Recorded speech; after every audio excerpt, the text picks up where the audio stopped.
Hi, hello, and welcome back to another episode of my podcast. Now, what was I talking about?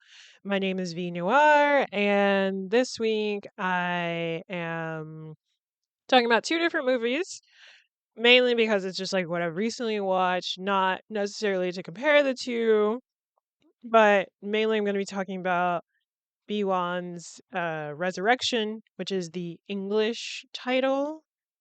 I don't, let me look up what the Chinese title is. Okay, well, I already fucked up. And his name is actually Be Gone. Not Be Gone, but Be Gone? Be Gone. I need to look up Chinese pronunciation and how to do it. But yeah, his name is Be Gan. Be I hate fucking up different languages. English is Resurrection. They're not showing me like the simplified Chinese of it, but the translation for the Chinese title is Wild Times, so I don't know why they went with Resurrection for the English, but I mean, I can only assume with like translations and stuff that the people who were like, yeah, y'all are gonna bring this to an English market, Resurrection best matches the Chinese title. Which sure, if Wikipedia is to be trusted, which it is most of the time. I mean, it's like peer reviewed and everything, so yeah, yeah, and like fact checked or whatever. So yeah, yeah, you should, yeah, Wikipedia, and also they cite their sources, which is good, and they're not made up sources, which is crazy. But yeah, so I saw Resurrection. I believe I saw it on Christmas actually. And then the first movie of the year for me is the movie Showgirls, which is this movie that is kind of hailed as being really bad, or at least that was my perception of the movie for a long time. I knew it was like kind of a culty film. I knew it also didn't have like as wide of a release because it got an NC-17 rating, which means that like due to like violence or nudity or something, it just shouldn't be seen. Basically, it's basically a way to censor movies, censor wide releases of movies, and it replaced the rating X. Um, Before basically like movies would be rated X and they would only be shown at midnight. Which I mean I feel like I would have to look into this a little bit more, but I think it's still they would still get kind of wider releases. It would just be set to those times only. And I remember learning about the movie El Topo, which was like very culty, very like weird, and it was a midnight release. It was rated X, and I think a guy from the Beatles really, really liked it, and he was like, "No, more people need to see this movie." And then he put it and took it and distributed it during like the daytime. And it's not a movie for kids. And people were taking their families to go see this movie, and it was just a kind of fucked up time for them. And it's like, oh no, that yes, cool to a wider audience, but not everyone is gonna like something. Not everything is made for everyone in mind, like things have particular audiences. Even if somebody's making something for themselves, like just the people can connect to that. But, I wouldn't say that I make things with like a wider audience in mind. It's like, no, I'm first making something for myself. Like this podcast is like for me to talk about movies, especially if it's like I don't I'm watching something that the people that are around me haven't actually seen yet or even have an interest in seeing. I mean, thankfully with Resurrection, I have like there were like a few people that were like, "Oh, I need to go see this," and one person in particular is a fan of this director, and so I could actually talk about this movie, but otherwise, it's like, yeah, I don't know. It's hard. I mean, that's also why I wanted to like make the Patreon and do like film screenings so that sort of building a community of people that watch movies together, have discussions about the movies, and sort of creating this like positive environment because, at the end of the day, like, yes, movies are entertainment, but they are also an art form.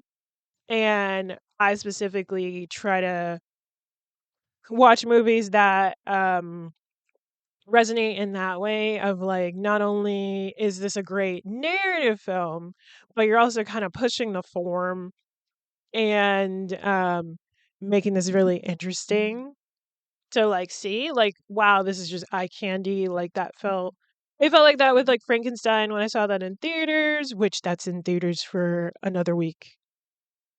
Go watch it in theaters because it was just such a beautiful movie. And I really enjoyed the plot as well. Like Guillermo del Toro's attention to detail is phenomenal. And it's just, it feels sort of lackluster to sort of like watch something like that on a much smaller screen. Like that is why you go to the cinema. That is why you go to theaters because you're trying to experience this like larger than life. You're trying to have this larger than life experience with a movie, and that's what I enjoy about going to the theater. I also try to catch movies during matinees or Tuesdays are usually discount ticket days, so I'm not spending full price if I am going. Um, so there is that as well. But yeah, let me get into updates first before I dive into these two very different movies. But yeah, I mean, I posted on my YouTube that I would come back with a new episode the day after Christmas, which was a lie, apparently. That's crazy. I don't know why I thought I could do that. But I was exhausted from the semester and also working and yeah, I just couldn't do anything. Really, honestly. I'm not exhausted now because I quit my job, but uh, I quit my job and I have not worked there for a week now, and I am so relaxed and less stressed about everything. I also haven't been on tea in like a minute, just like a few weeks, mainly because it felt like I was going like bald a little bit, and like I like tea, but I like my hair as well, and I don't want male pattern baldness or anything like that. Like that's fucking crazy. I don't want that. That's not what my self-image is. So let's not, continue on with this hormone to cause dysphoria in a different way, right? And also I felt like completely fine. So I think the testosterone being added to my system through HRT um is at a level more than I need right now. I do need to get my like blood levels tested and everything, but I think all is good. Like I feel fine. But yeah, I'm like mentally I feel well. All is good since I've stopped taking it. So it's not as though um I'm like fully dependent on it to have like as a mood stabilizer, I guess. Um but yeah, I don't know. So I quit my job because that was stressful. I needed a break. I have a little bit saved, but not much. So I'm probably just going to take time off, work on school, I mean, I'll work on like this podcast and everything and all the other stuff, like my Substack and art things and see how that goes. But I have like plans, things that I things that I was working on a little bit while having to work and do school that I can work on a lot of it because I have more time. I think the hardest thing is making sure that I have some sort of routine and schedule because otherwise I would be bed rotting and doom scrolling right now. But I'm not. I am recording a podcast episode instead. Oh my god. And it's like not 4 p.m. It's like actually legitimately noon. And I'm like, do I just have a low voice? Like, what's going on? I don't know. I don't know. Am I not projecting enough? But either way, um I'm excited to have a break. I've been working since like 2012 consistently. I've never had a break longer than 2 weeks, you know? So, yeah, and I mean, that's also you can chalk that up to like the American industrial system and industrial complex. Like you in general can't take more than 2 weeks off because that's how it's just set up. You know, it fucking sucks actually. And, you know, I feel like that SpongeBob meme sometimes of like Squidward in his house looking down at Patrick and SpongeBob being happy and having fun whenever I hear about other countries, like European countries where people are guaranteed a month off and it could be paid time off. And, you know, there's universal health care and there's universal child care and you can have parental leave and that's not just the birthing parent but also their spouse and it's like wow, oh my god, look at all these amazing things that are being treated like normal things to sustain a society because it makes sense for your workers to have time off so they can continue to work and also for guaranteed care for their children so they can continue to work for you. Wow, what a fucking concept. You know, it's like, how are you as a government going to complain about the birth rate and not also pay attention to the actual care of the children when they're here? And not only the care of the children, but the care of the parents, because that's just going to be a mental strain, a financial strain, and it's just frustrating. It's all just frustrating, and I'm like, our systems could be so different, and people are allowing the government to fool them into like a boogeyman of like transness and like otherness and xenophobia, and it's like, no, our government is the problem. Other people are not the problem. It is our government. And, you know, people need to wake up to that. And not to say that people aren't woken up to it because people are, but, and not to say people aren't resisting either because people are. And I hate seeing other countries complain about us not doing anything when y'all aren't dealing with militarized police systems, right? Like, we just saw innocent woman get killed by like ice in her car, you know? And I'm shocked because it was a white woman, you know, because police brutality in such a way to innocent people happens all the time to innocent black people, you know? So, like, for this to happen to a white woman, it's like, oh, so this is bad, bad, you know? So, there's this level of knowing how our government behaves to us as a black person, right? And knowing that, you know, for a lot of non black people, they think that it's just a given that black people are treated this way in this country. But that behavior would never be directed towards them.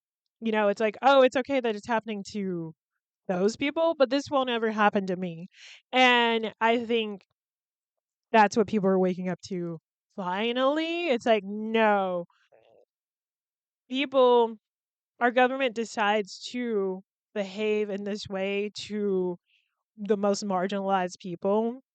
And the thing about transness, um, trans people in sports, allowing children to go through, and it's not even like they're going through surgeries or anything like that. It's just social transition and puberty blockers, right? Like nothing too serious. And the puberty blockers basically work to pause puberty. They don't, it's irreversible. People can decide to go through whatever natural puberty their body would have went through or take hormones when they're of age. Like that's like the true process. And what's interesting is that especially as I get older and I've gone through hormones, I've gone through like the social transition, and it's like honestly the hardest thing is the social transition and getting people to be understanding of what your pronouns are, of what name you're trying to go by, and things like that. And for some people, that'll change through time.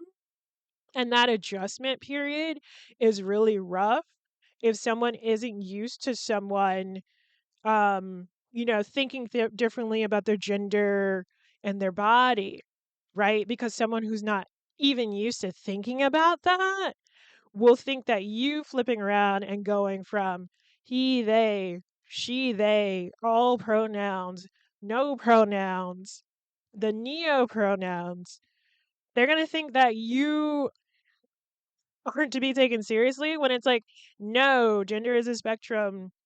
And some people's gender doesn't necessarily match their gender presentation. And so, people just change their minds. And what's great about all of this, about all of the world, is that it is okay to change your mind about how you're feeling about your body. That's for you to decide. Yes, you can think that wanted to be a trans man or something, right? But then you get on the hormones, you take the testosterone, and you're not necessarily liking the changes that are happening. And maybe you go so far as to get surgeries and stuff to further look how you want it to. But then you still go through that and you realize, like, oh, maybe this isn't what I wanted. So then you change your mind. Like, it's okay to change your mind about what you want to do to your body. Like, you should never regret that.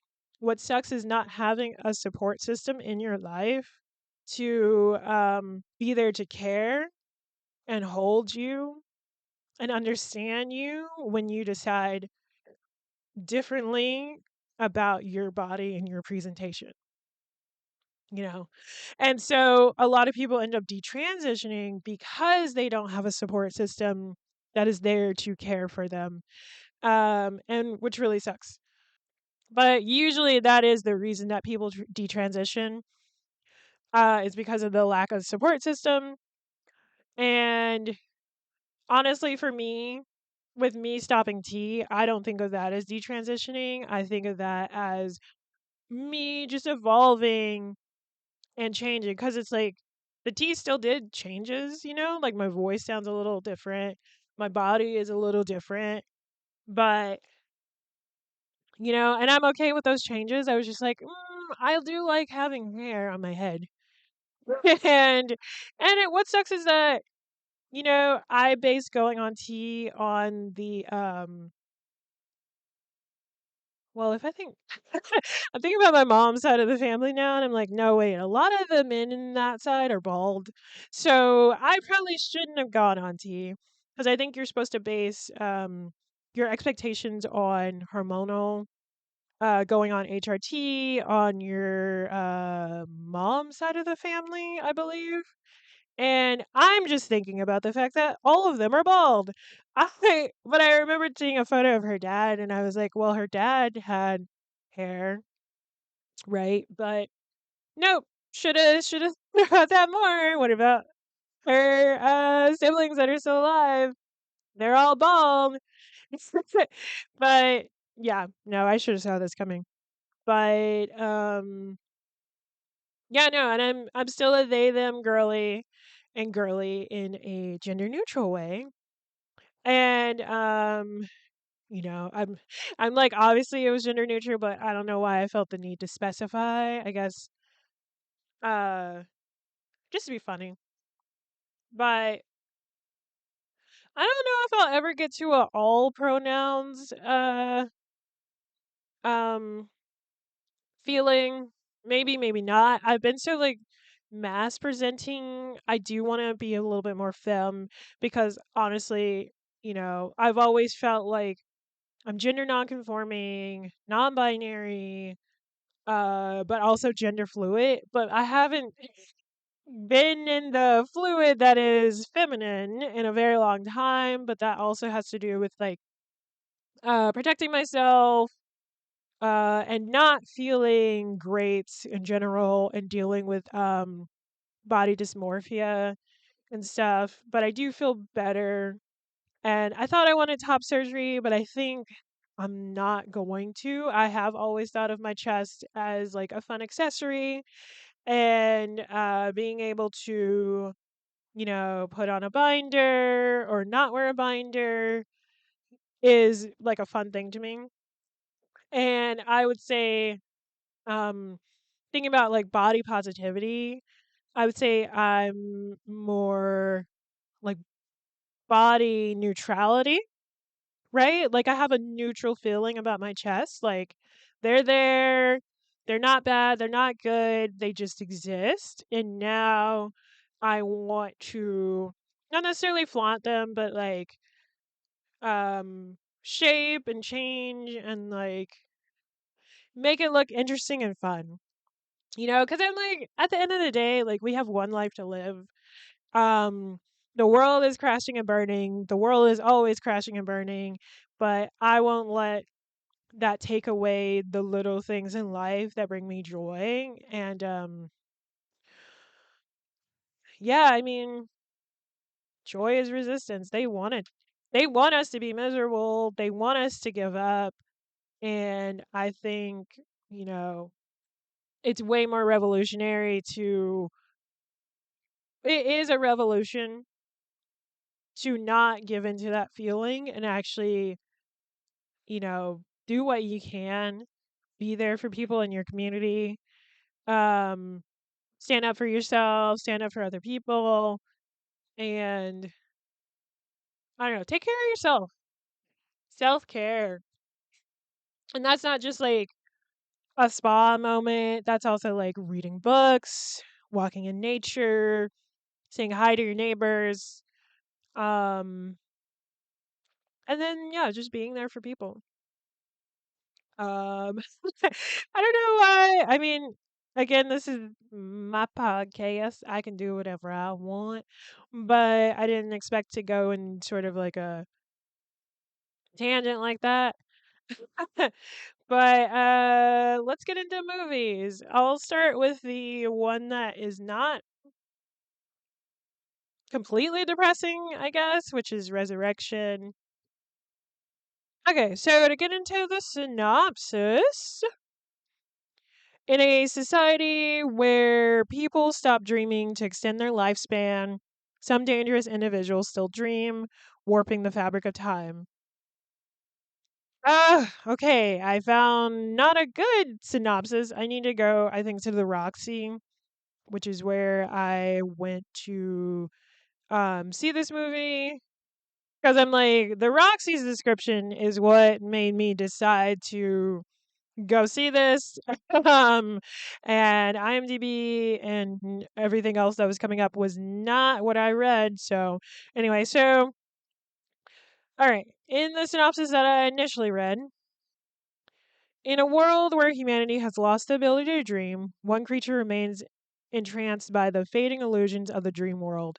This monster, adrift in a reverie, clings to visions no one else can see until a woman appears, gifted with the rare power to perceive these illusions for what they truly are. She chooses to enter the monster's dreams, determined to uncover the truth that lies hidden within.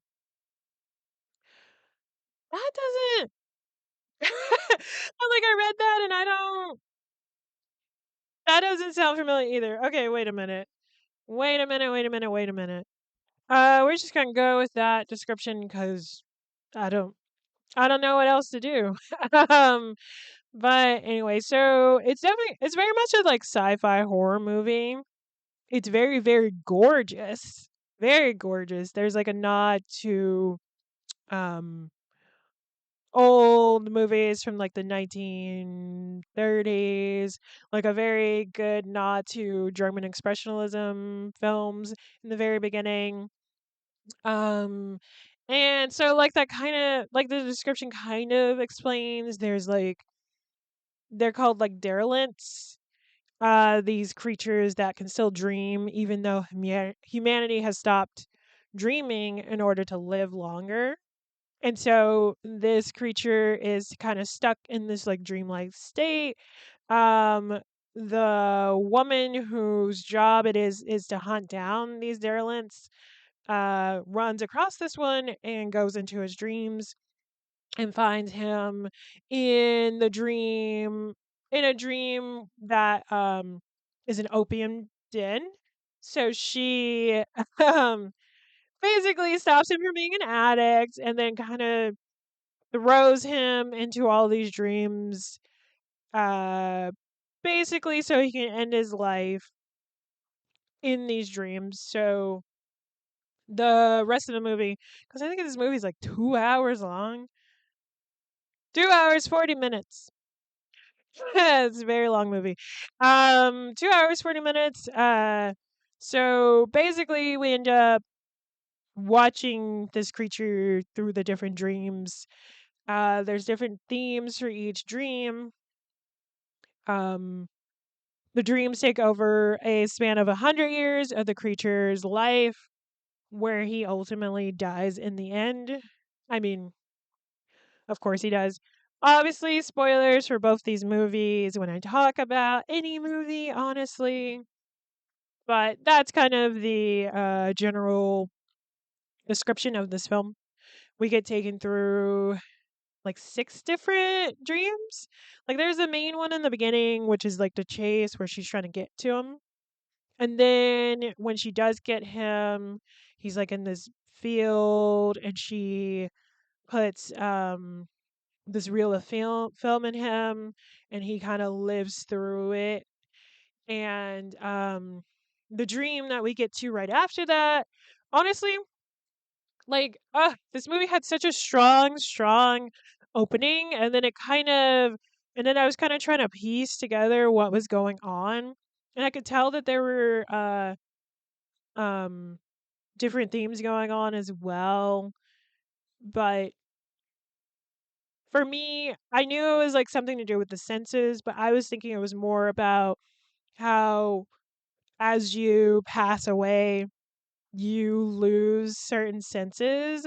But apparently for him, he was doing it more based on the Buddhist sense of Buddhist thought on what the senses are, which there are 6 the can't talk, according to Buddhism, which are sight, hearing, smell, taste, touch, and mind. Um, which I think is why I was confused a little bit because I was like, I don't, which sense is this supposed to be? But yeah, I was thinking that because this is a creature that's dying and we're going through these dreams, that the themes would be based on like the senses that you lose as you die. And having dealt with that sort of explanation given to me when my dad was passing away, that was like kind of fresh in my mind. So when it wasn't really adding up for me, I was just like, I don't know what's going on. I'm missing something. And it makes more sense that rather than doing that, he was basing it on the Buddhist ideas of what the 6 senses are. And so um after the chase, after he gets sent into these dreams to his death, basically, the first dream is also still kind of him being chased, but it involves a train and a killing. And we see the creature, not a creature, but a person who apparently this guy is the main character is played by the same person throughout each dream. But I have face blindness, so I couldn't tell. And I was also very confused. Um, because he goes from young to oldish to old to young again. And I was just like, what? I thought it was at least two different guys.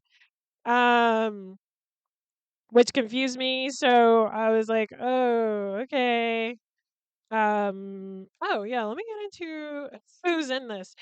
Um, but yeah, so the main person is played by Jackson Yee. Yee. I don't know why I wanted to do that. He don't even. This photo of him doesn't even look like who the fuck we saw in the movie. Now I'm confused even more. Now who the hell is it? Okay, I'm. Let me not react while I'm trying to read this. Let me just pause. And yeah, so this guy is playing all of the main character, and then there's supporting actors for everything else. But so, like, he didn't look the same. Like, literally, his facial structure didn't look the same. So I'm assuming they just used prosthetics on him, which looked really good if they did. Well, I mean, obviously they had to because there's no fucking way that he looked the same. And without prosthetics. But yeah, so the first one, honestly, it feels more like a nightmare as well because it is film noir because there's like a detective and everything trying to get this the creature slash person who ended up killing someone who was chasing him, and he was a musician um who was obsessed with the creature's voice and everything. And he was like, if I can't have your voice, no one can, and tried to get them run over by a train. And then the creature escaped, but the man still got ran over by the train. And then the detective's like, you gotta help me or whatever. And then the creature ends up killing the detective. And then it switches to the next dream, which, it's like it went from like super intense action, this very strong narrative, to then him traveling to a temple and getting stuck in this temple, and there's like a snowstorm and everything, and he's just stuck there, no food or anything like that. A statue breaks, and then the spirit of the stone that he licks um, comes to life, and that spirit ends up being his dad who passed away. And so in the second part, it's like him older than the first version, him older, and sort of dealing with the loss of his dad, and it's very somber, a bit more poetic here. And then it switches to him much older. Thought this was a different actor completely, and he's more of a con artist. He, is a schemer. But he falls into this dad role, and I'm like, okay, so that's how you're connecting this dream to this dream, or this new dream to the old and previous dream that we just saw, where he's dealing with grieving his dad. Now he is in a father figure role, taking care of this orphan girl and making her basically con people into thinking that she's a psychic, and helping her as like one of the crowd people during their schemes and stuff, to the point where they go all the way to this rich guy's house and they're able to scam him out of a lot of money. And he makes a promise to her about going away and like using the money for whatever, and then he breaks that promise, and I'm like, oh, okay. That fucking sucks. And I guess in this one, this had to do more with sight. Um, the dad one, I wasn't sure about because again, I was thinking more about the senses. I guess touch. No, no, no. This one had to do more with taste because he licks the rock, I guess. And then the first one had to do with sound. So it was sound, taste, sight. And then after that one, he's young again and, looks completely different from like he kind of no, he looks completely different from the first iteration of him with the sound. But this one he is more of a delinquent. He's a part of some sort of gang and he falls in love with this woman who's like passing by and she's definitely related to some sort of gang as well. He gets his ass beat over her, but he still ends up walking away with her and escaping on this boat that they were waiting on. And it's like New Year's Eve, New Year's Day. She ends up being a vampire. And this is like one of the few times where there's like a supernatural element. I mean, obviously there's like the creature and everything, but I was just like, this kind of felt like it came out of left field here. And she's biting his neck, and presumably he dies. And then after that, he's like wheeled out on a gurney. The woman that was initially chasing him puts on like this mask over him, and he looks like the creature again. And he's finally like dying. And so she gives him one final dream, which is the cinema. And they're in a theater, and the theater's made of wax, and it starts melting. And that's the end of the film. That's the end of the film. And so, I definitely walked out of this and I was like, man, you can just create anything. You can just do whatever you want. And so, and then I was kind of remembering like, oh, why did because I watched a different movie of his like years ago called Long Day's Journey into Night, and I liked that enough, but I knew it was missing something for me, but I couldn't remember why. And watching this movie made me realize it's like, oh, it doesn't have as strong of a narrative element.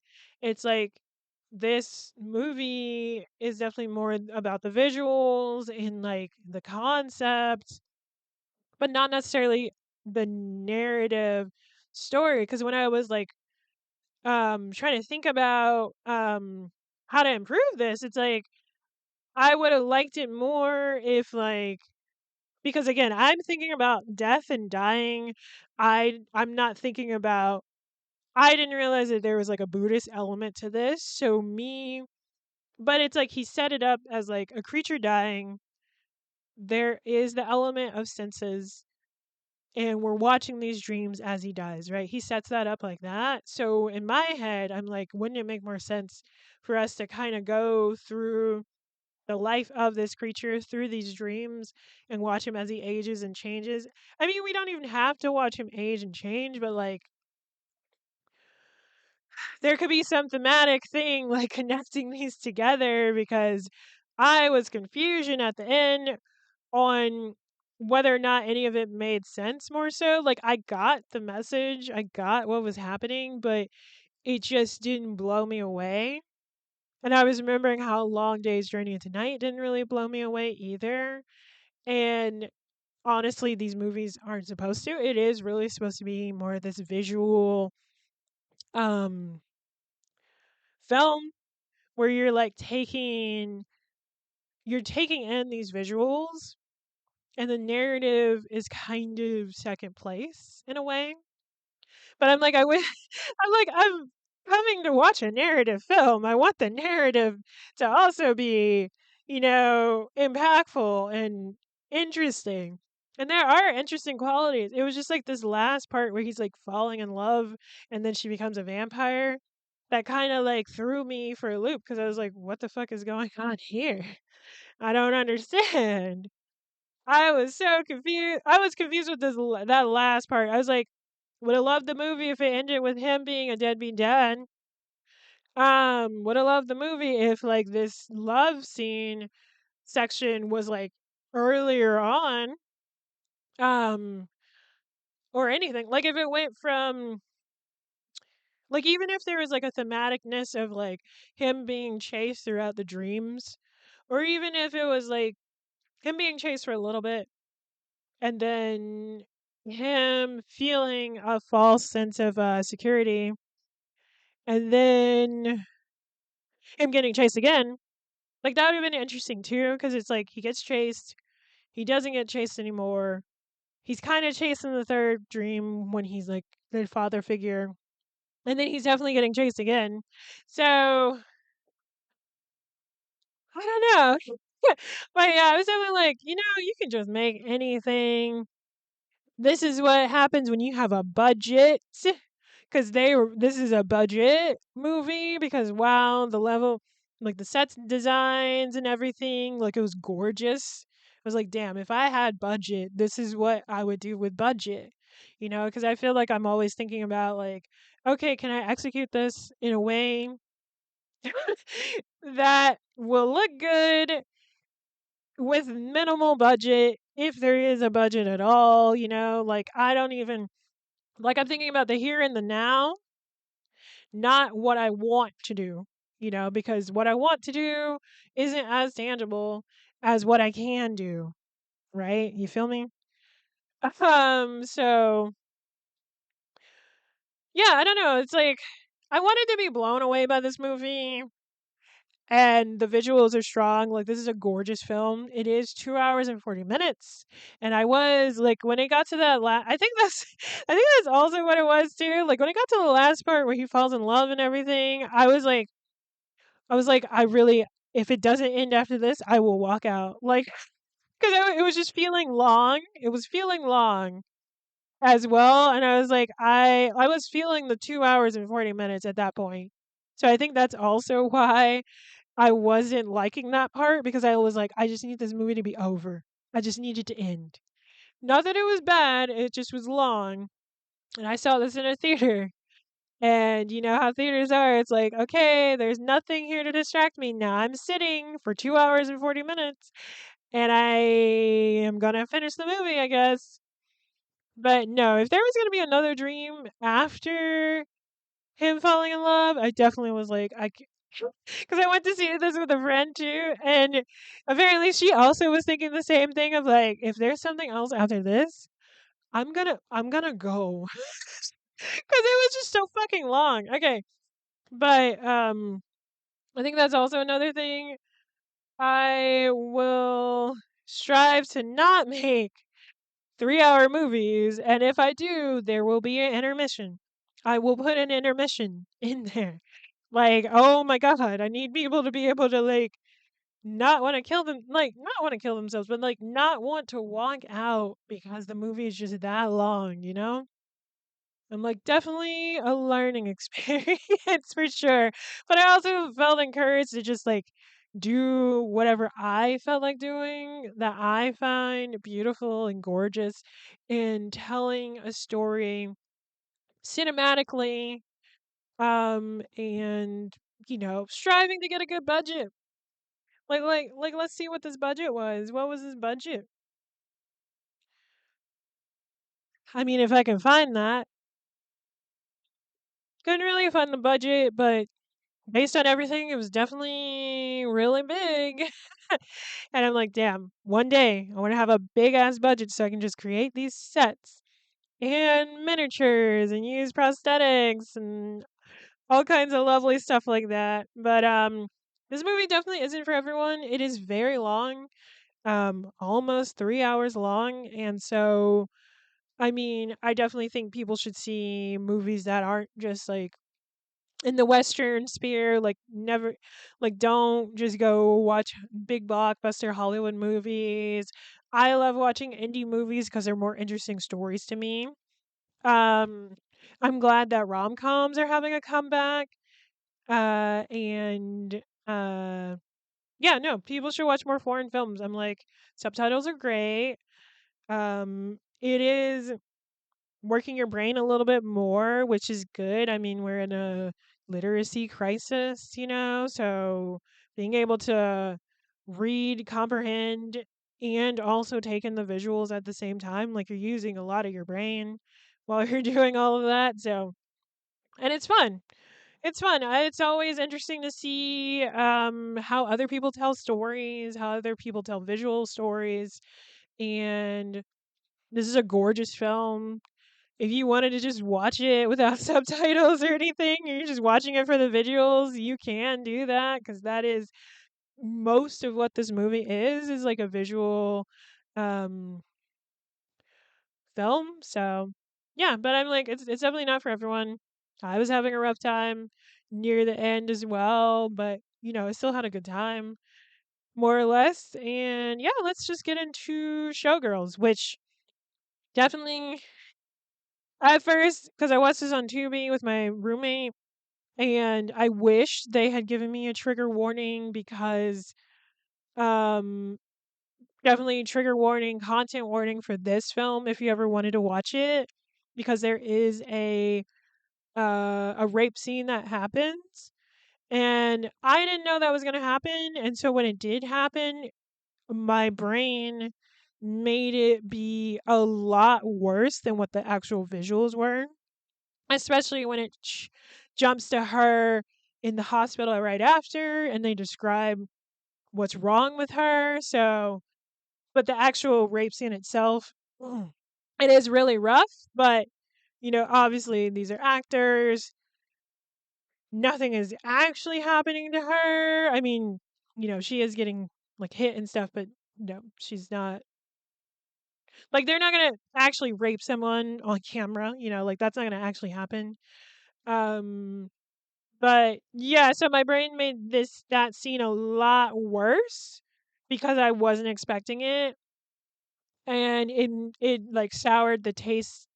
It soured my experience of this film completely when that happened because I didn't know it was going to happen. So it felt like it came out of nowhere.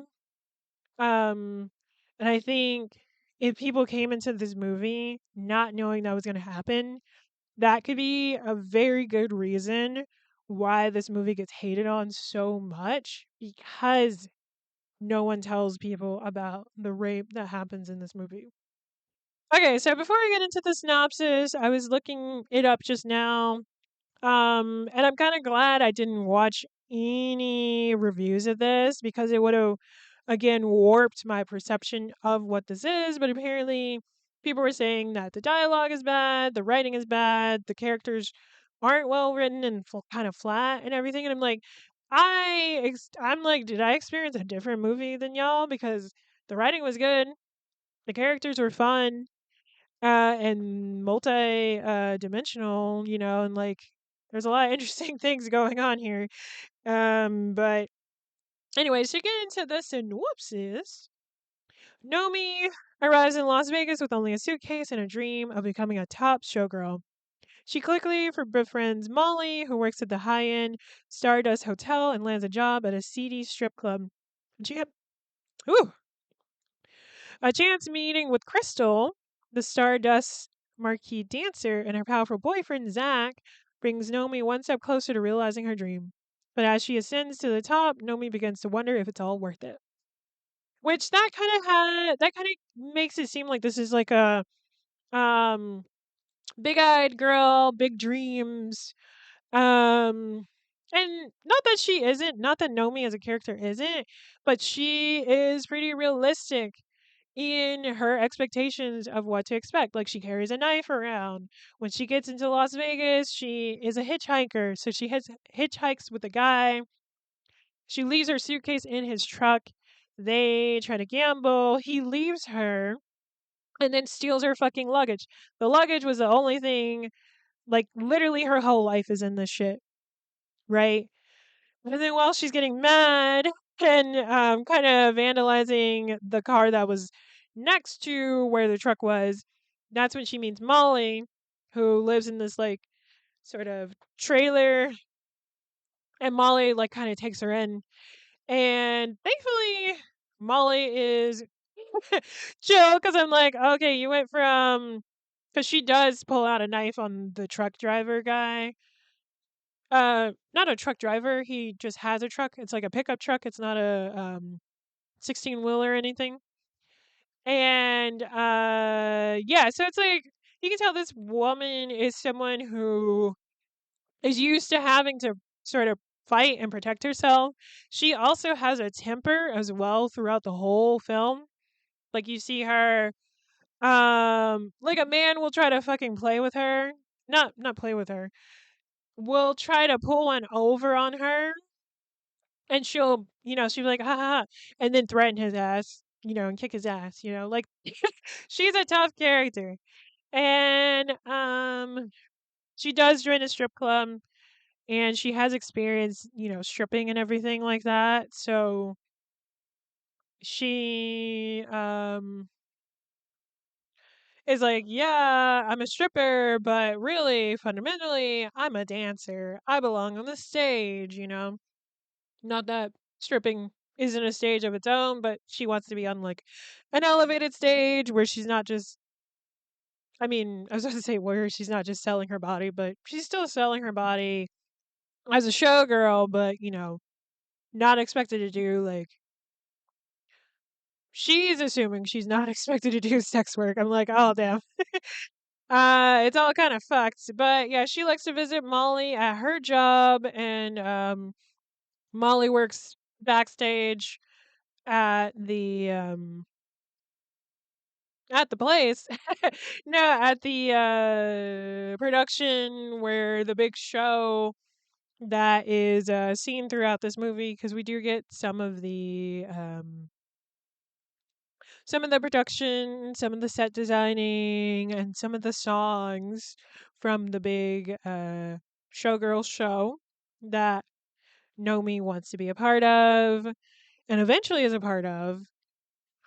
This is crazy. So there are very sapphic elements, and I say sapphic um, because it's not exactly, girl on girl or anything like that, but there's definitely like undertones going on between Nomi and Molly, between Nomi and Crystal, who is the main girl at Molly's job, where Molly does, she is a seamstress. Jesus Christ. I was like, how long is it going to take me to remember this word? Where she's a seamstress, she does repairs on all the women's costuming. I believe she created all the costuming and stuff like that. And Nomi is just around, and Molly was able to get her an audition where she doesn't do so well. I mean, she does better than all of the other women, but the guys tell her that her tits aren't perky enough and that she needs to put ice on them or whatever, and tries to give her ice or whatever, and she's like, I'm not about to do this shit, what the fuck? And storms off. Crystal visits Nomi at the strip club that she works with her boyfriend. And I was like, that's odd. And then they pay for her time, and Nomi gives her boyfriend a lap dance where he comes through his pants, which is so, it was awkward to see. It was already awkward to see in general, but then also the fact that this guy is played by Kyle MacLachlan, who I love from like Twin Peaks and playing Dale Cooper, and just in general, like I follow him on Instagram. He's funny and stuff. And I'm like, that's so weird. I don't like it. Well, no, I mean, it's like whatever. People are sexual creatures or whatever. It was just like, oh, this is weird. But it's like, what a scene actually, because she is giving him a lap dance, and while Crystal is also watching, and it's like she's just like really getting it on with him. But Crystal's also getting really into it, and they're like turned to each other, Nomi and Crystal, and it's like they're basically fucking without fucking each other, while while Kyle MacLachlan's character is kind of a proxy for them. It was a very interesting scene. And this is again what I mean by like it being kind of sapphic, where it's like, okay, I think Crystal is both jealous of this woman for being young and attractive, but also like Loki wants to fuck her too.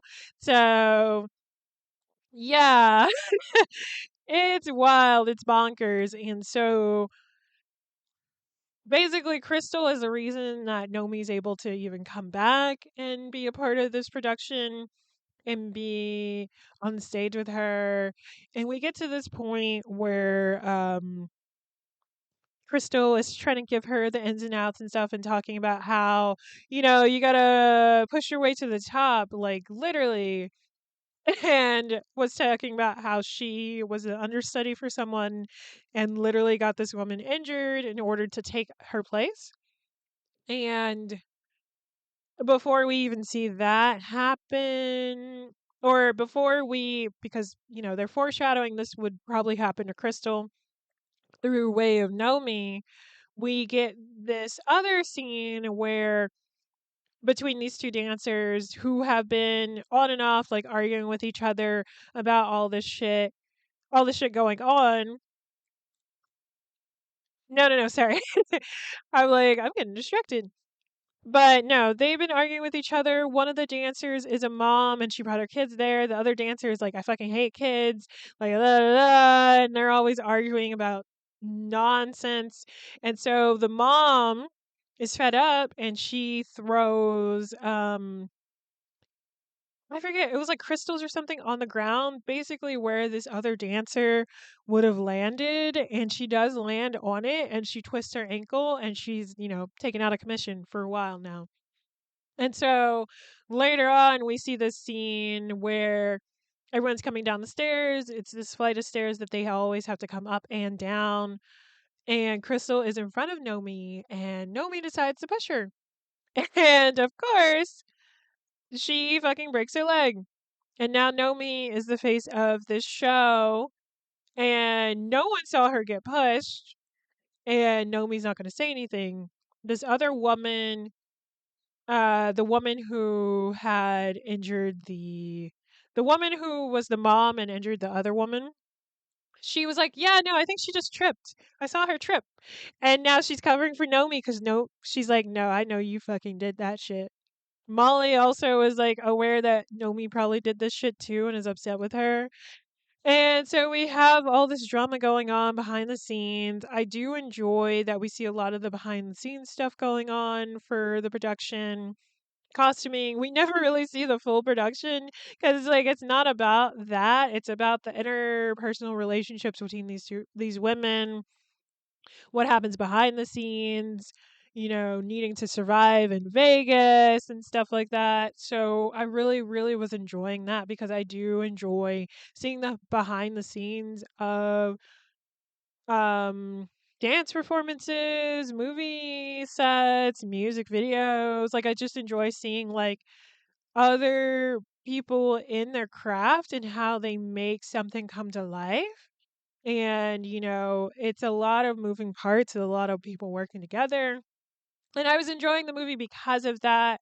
And I should have, again, I wish I knew about I wish I was given like a trigger warning, content warning prior to coming into this movie because, again, it's like, okay, we have these things that are happening, these interpersonal relationships going on between all these people, all of these personalities, there's this like undercurrent of like, sleazy men, who are awful and try to take advantage of these women, and it's like, okay, so this is here, but I wasn't, it's like you could probably, if you knew there was a rape going to happen, you could probably see how it would build up to it, especially because who rapes Molly? Because Molly is the one that gets raped, and I was like, really, the black woman who's kind of like bubbly is the one that gets raped? Like, I don't like that, but it's like you could probably predict when it would happen and who it would happen to if you knew that a rape was going to happen, because Molly's character is seen as someone who, she has ambitions. She um likes to stay around people who are ambitious, but she's not a go-getter like that.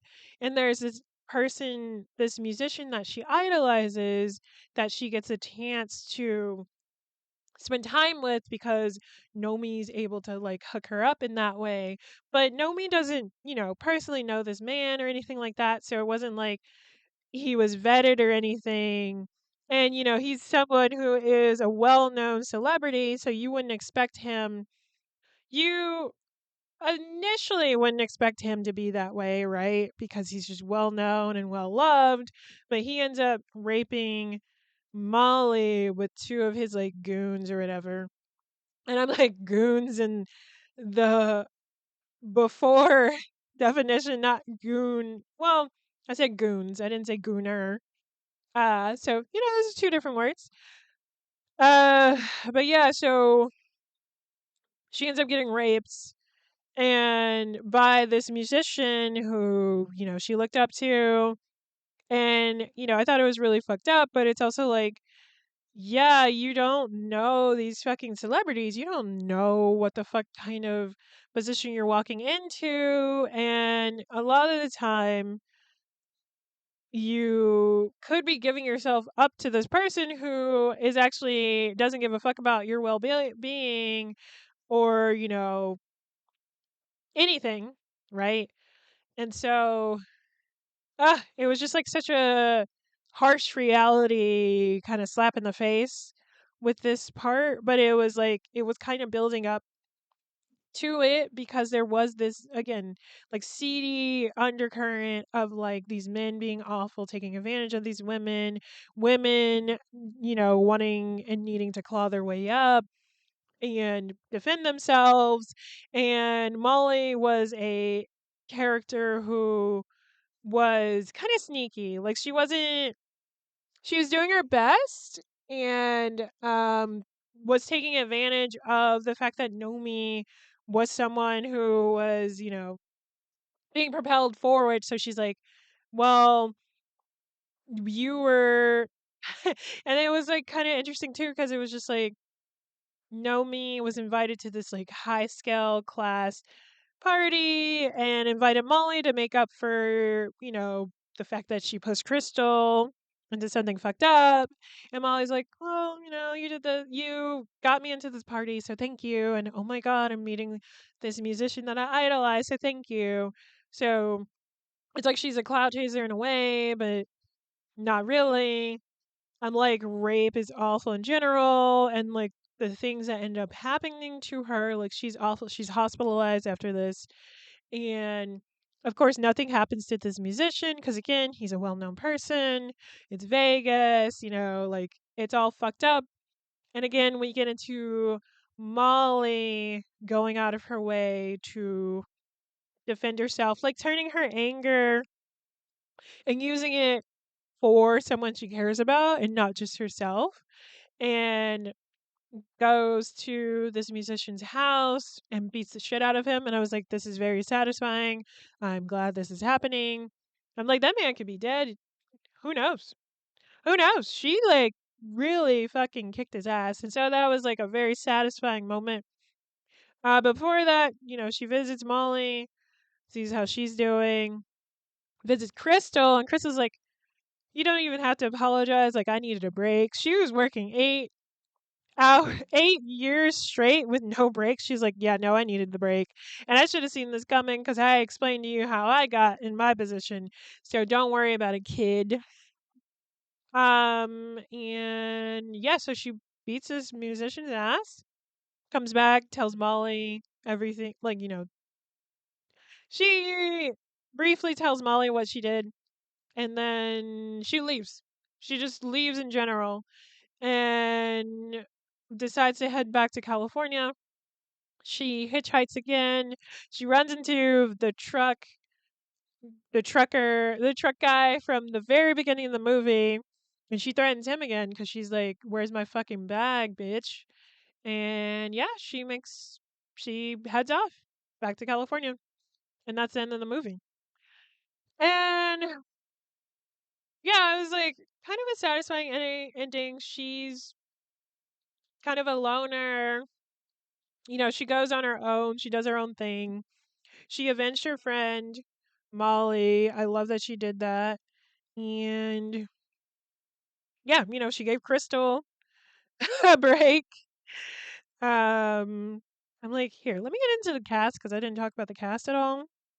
So Nomi was played by Elizabeth Berkley, who was in Saved by the Bell. So this is a very stark difference for her, as an actress to go from a show called like Saved by the Bell, like this show, to this movie. Crystal was played by Gina Gershon, who she love her. She's gorgeous. Molly was played by Gina Rivera. Um, God, I kind of skimmed over this, but there was like the subplot of like Nomi kind of getting with this one guy who is this like musician artist. They hook up. She's like, he's like, I made this song for you. You be great for it or whatever. And but that was like kind of how he picked up women in general. And it was just like, this is fucked up. And he goes after a different woman from like the strip club that she worked at. And I was just like, there's so many layers to this because he was a black man going after these white women. And then he ended up getting her coworker pregnant. I was just like, what is going on with this subplot? And I was like, I thought it was kind of cute that she would have like a I need to hydrate more. I'm I'm talking a lot and I'm not hydrating enough. But yeah, it was kind of cute. Like no, no, no. No, it wasn't kind of cute. I thought they were trying to go in like a cutesy way of like her maybe finding love in Vegas or whatever, and then he ended up being an asshole too. And then the one redeemable guy, I guess, was like her boss at the strip club who was an asshole, but he was like kind of that was just his personality, but he was trying to look out for her and all the women there. And God, there was a stripper who was so funny. Henrietta, she was so funny. She would just show her tits and like do stand up comedy. I was like, what kind of strip club is this? This is hilarious. I loved her. I loved her every time she would show up. Um but yeah, what a movie. Um there's a level of realism to it. And even before I was recording this, I was thinking about like on the flip side Nora and how that movie was kind of trying to do a similar thing of like selling this fantasy and then flipping it on its head.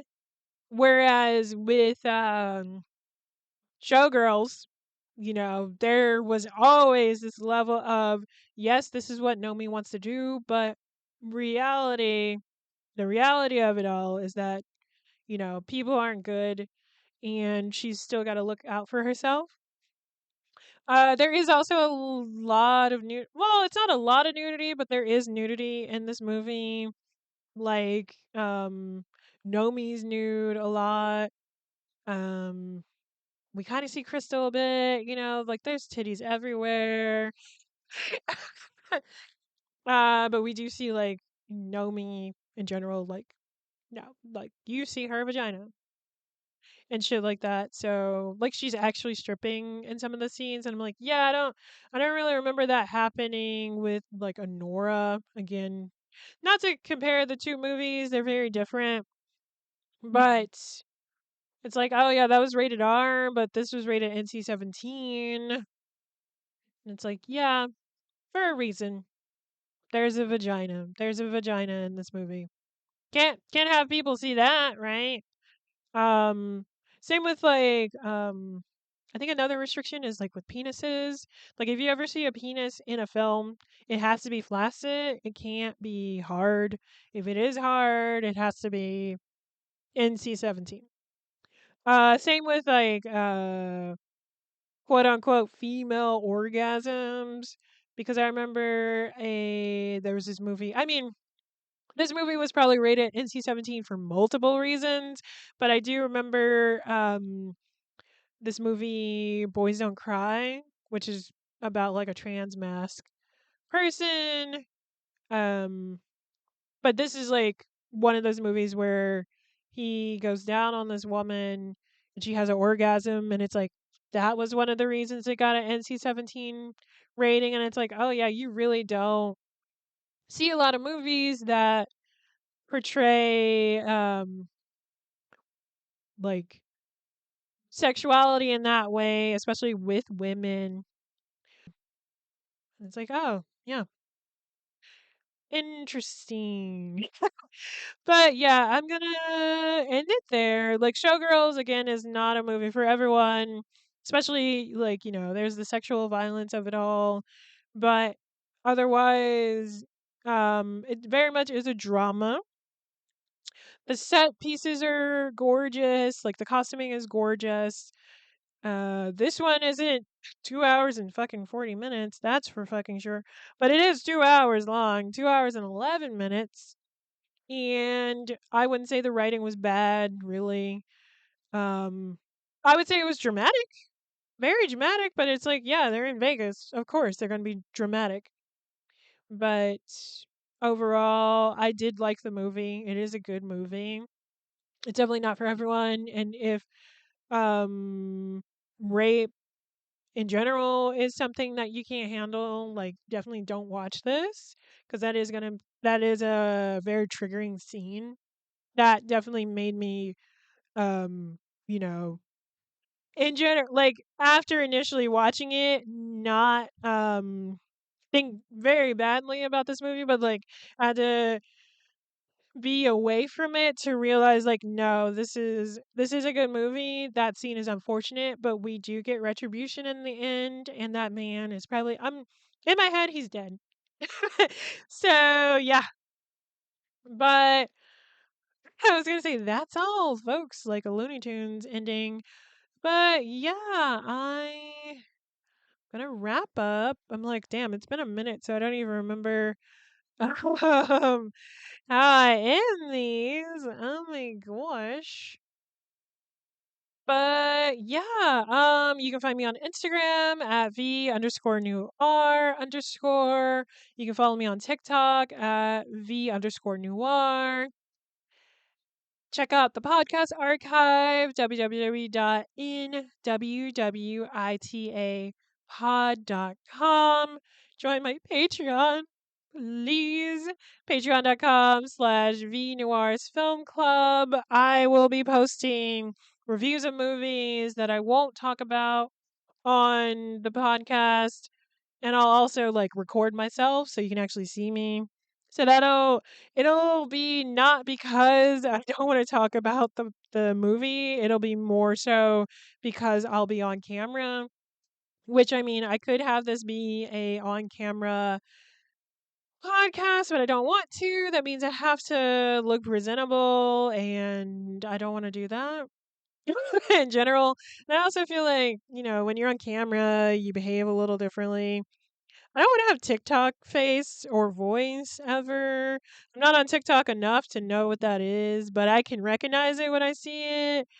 um, but yeah, and also follow me on Substack, vnoir.substack.com, and I will see you all next time. Bye.